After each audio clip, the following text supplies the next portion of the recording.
ये देख सकते हो हमारा कैंपस और क्या हाल है।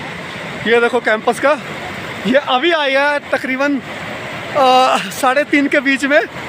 ये देखिए कैंपस पूरा, और बहुत बुरा हाल।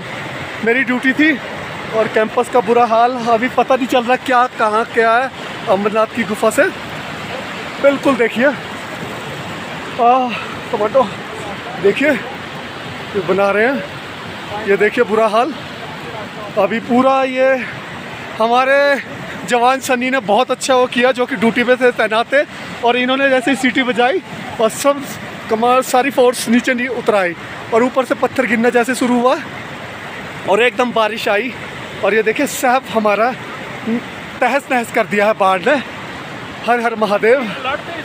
संतरी अलर्ट थे, जो कि एक फोर्स मेरी भी ड्यूटी थी और अलर्ट कर दिया। हर हर महादेव।